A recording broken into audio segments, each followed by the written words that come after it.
Bonjour à toutes et bonjour à tous, bienvenue sur ma chaîne Dominu à Crypto, j'espère que tout se passe bien pour vous mes amis. Nous sommes le combien? Le 6 janvier 2023, ça passe vite, hein. Déjà 6 jours, moi je suis déjà perdu en début d'année, alors qu'est-ce que ça va être dans quelques temps? Mais voilà, vous inquiétez pas, je vais faire face à tout ça.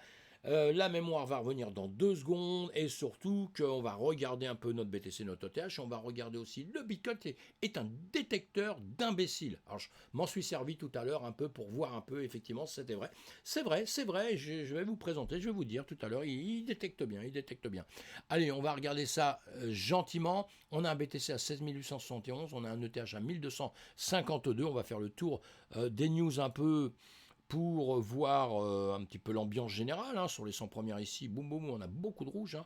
On a un qui a performé un peu, on verra ça sur les graphiques plus tard. Sinon, la guerre en Ukraine, ce n'est pas terminé, évidemment, ça, on s'en doutait bien et on espère que ça va trouver une fin bientôt, rien que pour les morts et les gens qui souffrent, on le sait. Hein.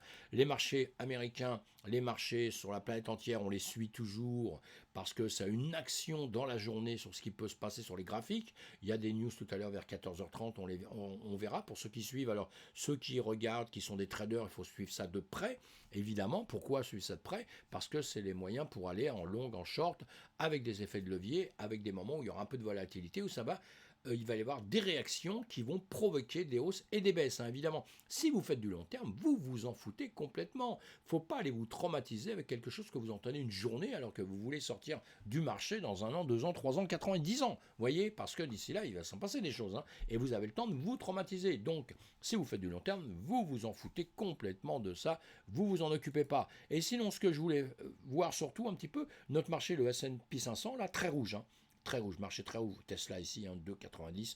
Vous voyez, un Google, Apple, Microsoft, bon, tout ça, ça va mal. Hein. Très, très rouge, donc on ne va pas dire que c'est extraordinaire. Donc il n'y a pas spécialement des bonnes news. Chez Tesla, Tesla va pas bien non plus, hein, il plonge un peu comme beaucoup d'autres choses. Hein. Et Tesla il se pose plein de questions avec Elon Musk qui est chez Twitter, qui est autre part, dans plein de sociétés, qui est un petit champion du monde, mais on se demande en ce moment s'il ne s'occupe pas un peu trop de plein de choses et qui ne va pas perdre un petit peu la confiance de beaucoup de gens et on va se demander où est-ce qu'il veut bien mettre ses pieds, est-ce qu'il n'est pas en train de jouer un petit peu avec tout, avec des milliards aussi, avec beaucoup d'argent, il vient de perdre beaucoup d'argent. Hein. Donc tout ça, ça pose des questions.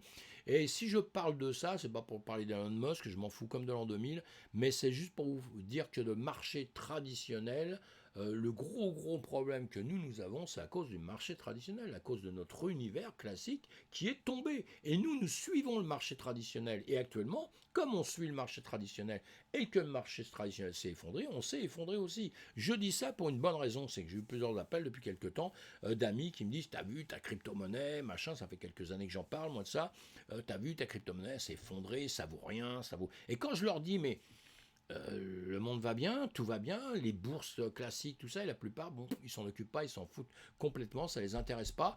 Donc il me dit, bah on sait pas, ben oui, ben voilà, c'est ça qu'il faut s'intéresser, c'est que le marché traditionnel va mal. Nous faisons partie de tout un global, évidemment, avec quelques idées différentes. Nous on aime la DeFi, la finance décentralisée, mais on fait partie d'un monde boursier général. On est des actifs risqués qui sont dans un domaine d'argent qui est distribué partout, vous voyez. Donc c'est normal, le marché traditionnel tombe, on tombe aussi, c'est tout à fait normal. Après, il y a des erreurs qui se font dans notre marché, on en parle à longueur de temps, évidemment. Hein. Alors donc, il y a Tesla comme problème. Comme autre problème, il y a quoi? La chaîne de magasins BBB, c'est Bed Bath Beyond, au bord de la faillite, grosse société, plus de 1000 magasins, ou peut-être plus que ça, je sais plus.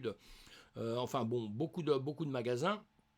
Grosse société, des gros chiffres d'affaires, eh bien, ils sont en train de faire faillite. Ils sont en train de faire faillite. C'est le monde traditionnel, ça. Hein. C'est pas nous. Hein. Quand on voit toutes les annonces, vous écoutez un petit peu tout ce qui se passe partout, le monde va mal. Donc c'est normal que nous ayons mal. Ça aurait été exceptionnel si, dans un marché tout neuf, nous sommes dans un marché qui a peu de temps. Il faut que les gens le comprennent. Et pour l'instant, on ne sait pas encore ce que c'est. Aujourd'hui, quand on parle Bitcoin, les gens Bitcoin, ah oui, problème, ça a perdu plein d'argent. C'est tout. Ils savent même pas blockchain. Qu'est-ce que c'est blockchain? Bon, bah, je verrai, on verra ça plus tard. Bah voilà, c'est tout ça. Une fois qu'ils vont commencer à avoir compris, avoir adopté notre système, et tous les investisseurs au monde adoptent notre système. Ils attendent juste que ça reparte un peu, que l'effondrement total est terminé. Et vous verrez qu'on va rentrer beaucoup de gens. Pourquoi? Parce que c'est un actif risqué avec des grands pourcentages. Et là, les mecs vont raffluer. Vous verrez. On en reparlera dans X temps. En tout cas, là, sur les graphiques, je voulais juste vous faire voir quelque chose. Quelques secondes. On a le BTC à gauche. On a le S&P 500. Je viens de vous en parler avant. Cette entreprise dont je viens de vous parler ici, même si vous ne les connaissez pas, et là, Tesla. Donc des choses qui sont puissantes quand même, il y en a beaucoup d'autres. Hein. Eh bien, on va regarder sur les graphiques. Le BTC, il tombait à partir de notre date qu'on a fait des 70 000. Si vous regardez les réticules ici, c'est ces petites lignes, vous voyez, hein, ces petites lignes qu'on retrouve au même endroit, hein, ça va bouger au même moment, dans les mêmes dates, à droite et à gauche, partout. Eh bien, le BTC descend, le reste descend, hein, vous voyez. Le reste descend, mes amis. Évidemment qu'il y a des moments, ça se passe un peu autrement. Hein. L'entreprise ici, justement, à un moment donné, elle était remontée à la flambée pour aller mieux s'écraser par la suite. Hein. Alors, des mouvements de marché pour telle raison, ça après, il faut aller les creuser, mais c'est le marché traditionnel, on ne va pas aller le creuser. Moi, je le fais de mon côté, mais là, on ne va pas aller le faire pour ça. Mais ce que je voulais vous faire voir, c'est que, voilà, un effondrement total partout, quoi. Hein. Partout, partout, partout. Et regardez, si on regarde sur les dernières bougies, nous sommes en semaine partout. Hein. À la limite, le BTC, vous voyez comment il se comporte ici? Eh bien, vous regardez les autres, hein, les bougies rouges, on va se mettre partout en bougie des Kenashi. Ça va être 1000 fois mieux. Voilà, on va mettre les Kenashi partout, ça c'est bien. Voilà, voilà, voilà, voilà. Allez, du rouge, rouge, du rouge, rouge, du rouge, rouge. Et ici, du pas terrible, hein. Attention, hein, je ne suis pas en train de dire que c'est extraordinaire, moi. Hein. Je dis qu'actuellement, c'est nul. C'est nul parce qu'on a des entreprises qui nous font des misères, comme FTX hein, et Celsius, etc. Mais si vous voulez, si vous regardez le marché comme il fait ici, bon, bah, ça pourrait être pire. Ça pourrait être pire. Si on était catastrophique, on serait peut-être à la place de Tesla ici, hein, qui fait un plongeon extraordinaire qui n'arrête pas. Vous voyez? Donc, allez, j'avance maintenant. Je voulais juste vous faire une petite comparaison. Et parce que moi, je suis un peu saoulé d'entendre toujours ce que j'entends. Et alors, il y a des gens extraordinaires hein, qui trouvent que nous sommes des imbéciles, que le Bitcoin, c'est un détecteur d'imbéciles. Voilà ce monsieur que vous connaissez, la plupart des gens le connaissent. Hein. Nassim Nicolas Taleb, hein, il a publié un certain nombre de commentaires provoquants sur les réseaux sociaux concernant le Bitcoin en 2022. Il n'aime pas. Il y a quelques années, quand même, ce monsieur que je connais depuis très longtemps, j'ai lu ses bouquins, tout ça, intéressant, sans plus, mais bon, voilà, c'est tout. Souvent, ils défoncent des portes ouvertes, hein, sauf qu'ils écrivent un livre que personne n'a encore écrit, et puis voilà, mais bon. Eh bien, quoi de neuf? Bah, quand même, à l'époque, ils disaient quand même que quand on veut être dans des systèmes comme le nôtre, des systèmes boursiers, tout ça, bah, on va mettre 60% sur des choses un peu solides et 40% sur des choses moins solides. Il y aura plus de volatilité parce qu'on prendra beaucoup plus de bénéfices le jour où ça va bouger. Bah, dans notre monde de la DeFi, on doit faire pareil, on doit aller sur des choses solides comme BTC. Hein. BTC est solide, il y aura moins de volatilité. Et puis, d'autres où on peut prendre un peu de risque. Hein. Je ne vous donne pas de conseil d'investissement, hein. Mais voilà, ce qu'il disait à une époque, c'était ça. Lui, il a dû avoir des déboires avec le BTC, je ne sais rien, avec la crypto-monnaie, parce que maintenant, il passe son temps à le casser, et maintenant, il a trouvé que c'était justement un détecteur d'imbéciles. Bah voilà, moi j'en ai déjà trouvé un. Il y en a peut-être d'autres à trouver, je ne sais pas, faut voir. Hein. Et sûrement, et j'en fais peut-être partie, j'en fais sûrement partie, mais c'est pas grave. Au moins, je kiffe ça, je kiffe la DeFi, je kiffe le Bitcoin, et on verra. Et vous savez, c'est l'histoire qui dira les choses. C'est pas maintenant qu'on peut dire, c'est pas dans un bear market où les choses tombent, c'est pas là où on peut dire que, hein, voilà, j'ai rien contre ce monsieur, hein, je dis juste ça pour la petite histoire, parce que ce qu'il dit lui, il y en a beaucoup qui le disent, mes amis. Hein. Alors c'est juste pour prendre comme exemple, hein, j'ai rien contre lui du tout, moi. Hein. Et voilà, puis chacun pense ce qu'il veut. Encore une fois, c'est l'histoire, c'est le temps qui dira les choses. En tout cas, nous, tout ce qu'on peut dire aujourd'hui, moi, ce que je dis aujourd'hui sur mes vidéos et dans tout mon écosystème, bravo Satoshi Nakamoto, que ce soit n'importe qui, en tout cas, et l'équipe qui a travaillé autour de ça, bravo eux, parce que c'est quelque chose de puissant, le BTC, le Bitcoin est quelque chose de puissant, la blockchain Bitcoin est puissant, et c'est un pied ouvert sur la DeFi, et maintenant le monde de la DeFi va grossir. Je ne dis pas qu'il va s'implanter et remplacer tout ce qu'il y a au monde, Quoique, il faudra peut-être 50 ans, 100 ans, on ne sait pas. Une vie d'op, c'est très court, hein, le reste, ça a le temps de se faire, hein, évidemment, mes amis. Allez, on continue d'avancer. Sinon, on va voir un petit peu toutes les news. Bon, FTX, mes amis, toujours problème avec FTX, hein, évidemment. et le gouvernement américain saisit les actions de Robinhood liées au fondateur d'FTX. Évidemment, beaucoup d'entreprises avaient des liens avec FTX. Évidemment, c'était une grosse plateforme avec des milliards de faits dessus, donc personne ne pouvait imaginer ce qu'allait se passer malheureusement. Et encore une fois, pourquoi? C'est pas à cause de la DeFi, c'est pas à cause du Bitcoin, c'est pas à cause que nous sommes tous des imbéciles, c'est juste à cause d'un mec qui est un truand, qui a monté sa petite affaire, qui s'est sûrement laissé dépasser par les affaires et qui a fini par tricher parce qu'il ne pouvait plus faire autrement. Et il a triché, et résultat des courses, maintenant il s'est effondré. Mais il a fait ça avec un système classique de plateforme, hein. Il était plus ou moins régulé, on va dire, plus ou moins dans les normes en tout cas, hein. Il était plus ou moins dans les normes, et avec le soutien de beaucoup de gens, des hommes politiques, des gros financiers, etc. Des gens qui sont bien installés, qui connaissent les business par cœur. Donc vous voyez, tout ça, c'est pas la DeFi, ça, c'est pas la finance décentralisée, et c'est pas à cause du Bitcoin que c'est tombé. Je le dis haut et fort parce que j'entends ça à longueur de temps, parce que les gens confondent, mes amis, hein. Et ce n'est pas du tout ça. Voilà, allez, on avance sur tout ça, hein. C'est des affaires qu'on va suivre, hein. Celsius, c'est pareil, hein. Alors lui, eux, ils vont commencer à rendre des sous. Peut-être un jour, les clients Earn seront les derniers à être remboursés. Ça veut dire qu'ils ne seront jamais remboursés. Ceux qui ont gagné un peu d'une manière ou d'une autre, eh bien, ils ne seront jamais remboursés, mes amis. Voilà, allez, on avance tout ça. Il y aura plusieurs news que vous aurez à droite, à gauche, hein. Financial nous dit quoi? Les fondateurs de Celsius, voilà, poursuivis pour fraude par le procureur général. Voilà, l'annonce d'avant, on le savait déjà. Le fondateur de Celsius, Mashinsky, poursuivi pour fraude par le procureur général de New York. Vous voyez que ça continue, hein, je vous ai dit, hein, on fera un bilan quand tout ça sera terminé, ce sera, je ne sais pas dans combien de temps en revanche, parce que à chaque fois il va se passer des choses, et maintenant c'est lui qui va affronter la justice pour d'autres griefs, évidemment, toujours dans la même histoire, hein. Le conglomérat de cryptographique DCG, qu'on connaît aussi très bien, ferme une entreprise de gestion de patrimoine. Alors ça, c'est Coindesk qui nous dit ça. Alors il ne faut pas oublier quand même, hein, que Coindesk et DCG, ils le mettent d'ailleurs, voilà, DCG est également la société mère de Coindesk. Il ne faut jamais oublier quand vous lisez les articles chez eux, hein, évidemment. Hein, d'accord. Mais c'est pour ça que moi je lis ce qu'ils disent, parce que j'aime bien Coindesk, hein, j'aime beaucoup, mais je vais chercher les news aussi autre part, hein, parce que les bilans sont faits un peu, peut-être différemment parfois, hein, autre part. Hein. Et voilà, donc Genesis, parent de DCG, ferme son unité de division de la richesse au milieu des troubles. Hein. Quelques heures après l'annonce de la nouvelle sélection, laquelle Genesis Global a licencié 30% de son personnel, la société mère Digital Currency Group, DCG, a décidé de fermer sa division de gestionnaire de patrimoine. C'est le dernier signe de difficulté, car la société a été confrontée à une grave crise de liquidité chez Genesis à la suite de l'effondrement de FTX. Vous voyez, au début on disait c'est rien, et tout doucement c'est quelque chose, ça grossit, on ne sait jamais où ça va s'arrêter. Hein. Surnommé HQ Digital Currency Group, DCG, a fermé sa division de gestion de patrimoine, a confirmé un porte-parole de la société. L'information a été le premier a rapporté la nouvelle. Dans une déclaration par email, le porte-parole du DCG a noté: en raison de l'état de l'environnement économique plus large et de l'hiver crypto prolongé présentant des vents contraires importants pour l'industrie, nous avons pris la décision de fermer le siège social à compter du 31 janvier. Donc c'est bientôt. Hein. Nous sommes fiers du travail accompli par l'équipe et nous nous réjouissons de potentiellement revoir le projet dans le futur. Bon, ça, on verra ça. On verra ça. Mais en tout cas, il parle d'hiver, tout ça. C'est même plus un hiver. Hein, ça a été une tempête, hein, carrément, hein, chez nous. Hein. Mais c'est pas grave. C'est dans les problèmes qu'on apprend le mieux au monde les choses. Hein. Voilà, Coindesk nous dit toujours, hein, la même chose. Hein. Hop, ils expliquent tout ça. Donc, encore une fois, vous n'oubliez pas de lire vos informations à différents endroits. Le gouverneur de la Banque centrale française fait pression pour l'octroi de licences de cryptographie avant les lois de l'Union européenne.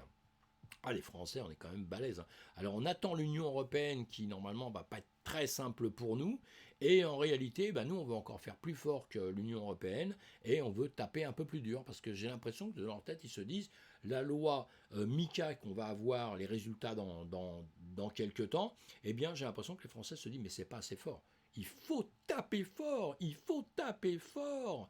Et moi, je vais dire tout haut, tapez fort pour les faire disparaître. On n'en veut plus, on veut plus de la crypto. On va tellement les mettre de barrière. Alors d'un côté, on dit, ah oui, on aime ça, c'est génial, c'est super, c'est extraordinaire et tout. Et de l'autre côté, on va mettre des barrières pour que de toute façon, voilà. Parce que là, la pire des choses dans tout ça, dans cet article-là, vous verrez, c'est qu'en réalité, ils veulent...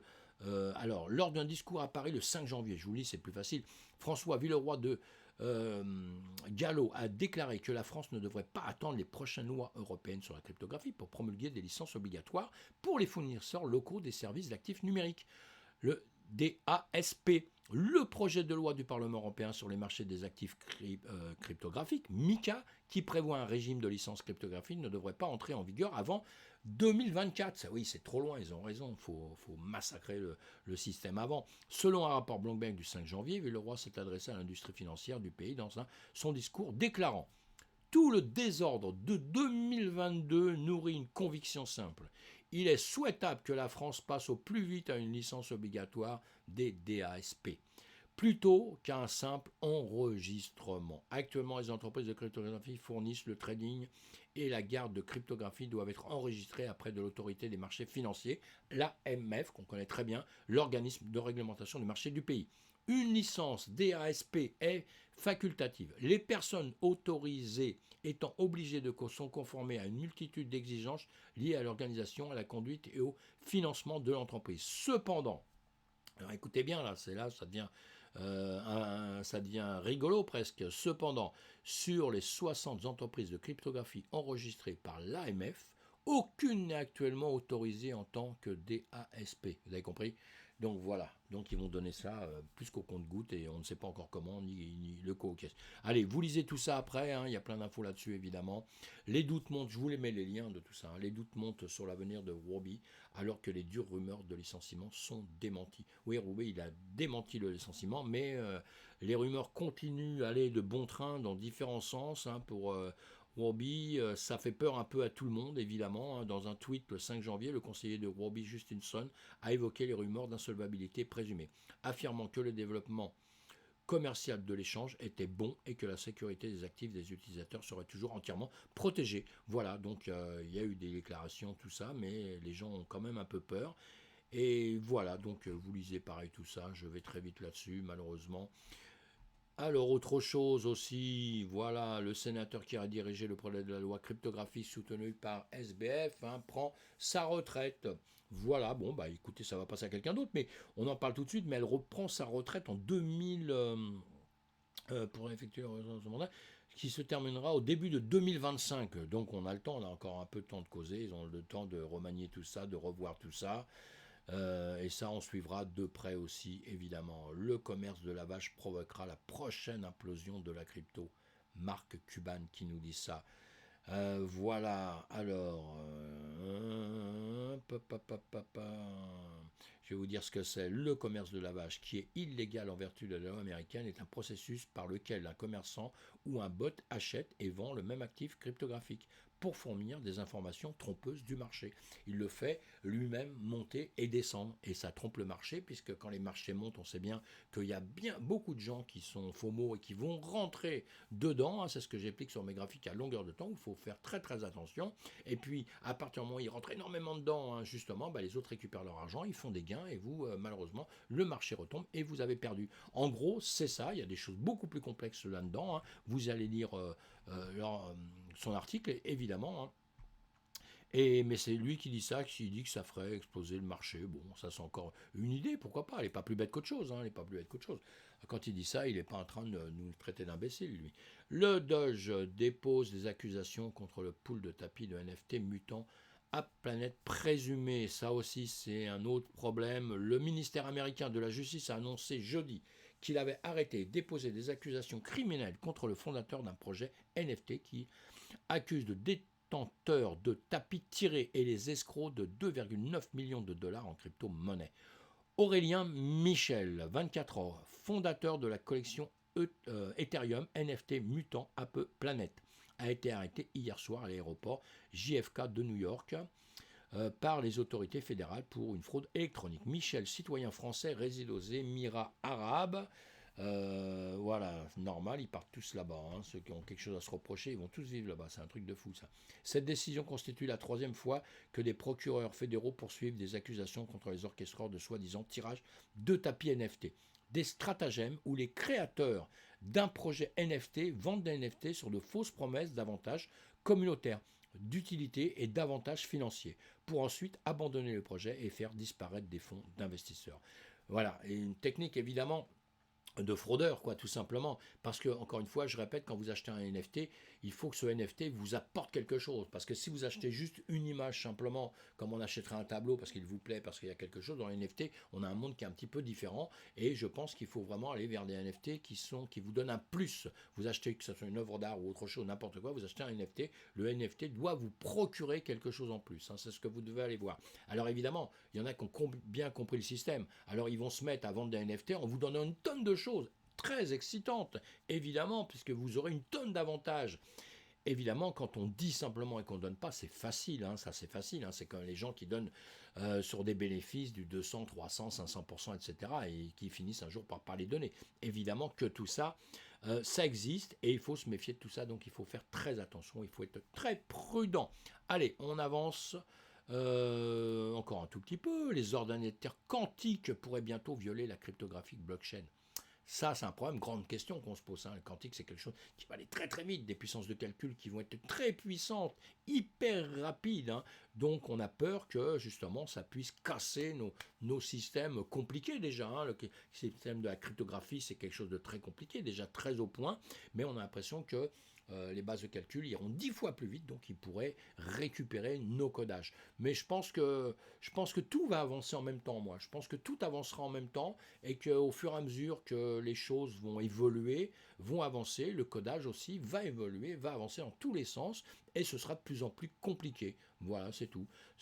Voilà, je pense que c'est pas plus compliqué que ça, justement. Hein, c'est comme si aujourd'hui vous mettiez encore vos codes, vos accès, vous avez n'importe où, hein, je simplifie les choses, hein, mais c'est comme si vous mettiez encore vos accès n'importe où en mettant votre nom, comme moi je mets Dominique comme accès sur tous mes codes pour entrer dans un truc ordinateur. Je mettrais Dominique, hein, Domi, voilà, ou Domi Univers Crypto, mon nom, quoi, vous voyez, Domi Univers Crypto, je mets ça comme code, et je me dis, tiens, c'est marrant, les mecs, ils viennent tout pirater. Comment ils ont fait pour rentrer dans mon système?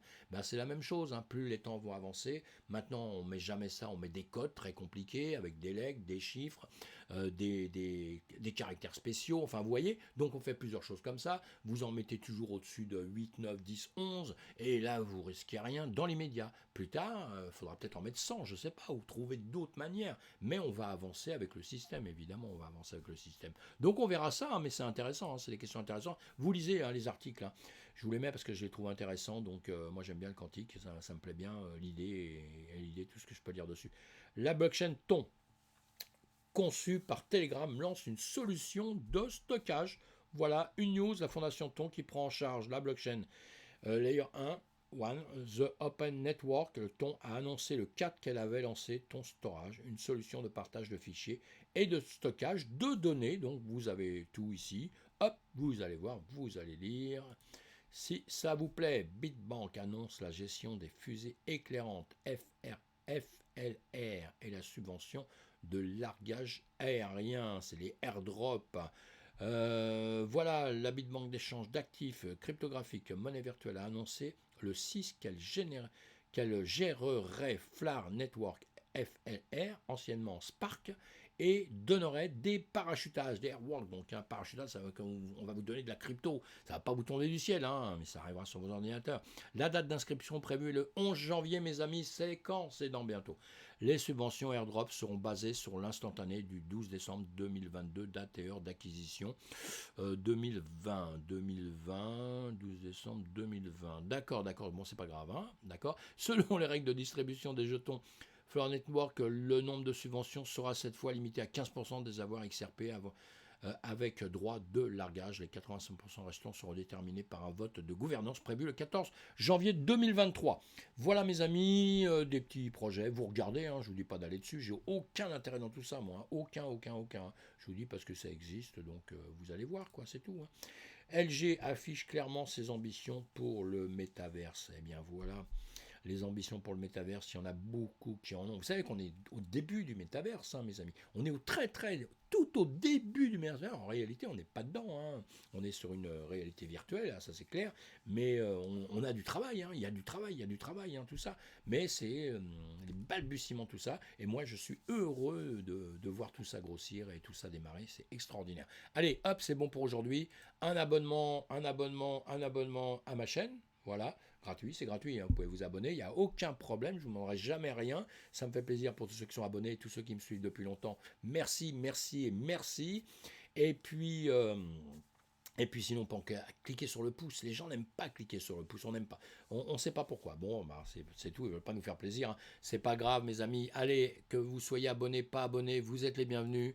Profitez de la vie, profitez de vos journées, profitez de la crypto-monnaie, de notre univers de la crypto-monnaie. Et surtout, actuellement, nous sommes en bear market. Pensez toujours dans votre tête que ça ne va pas aller mieux en 2 secondes. Et quand ça va aller mieux, ben on le dira, ça va aller mieux. Mais pour l'instant, attention, on reste prudent, très très très prudent. Et je le dis surtout à des gens qui tradent et tout, à longueur de temps. Faites attention, il y a des fois, il vaut mieux rester à dormir. Suivez-moi, on va voir ça ensemble sur différents endroits, vous le savez. Et voilà, faites attention à vous, c'est tout. À bientôt.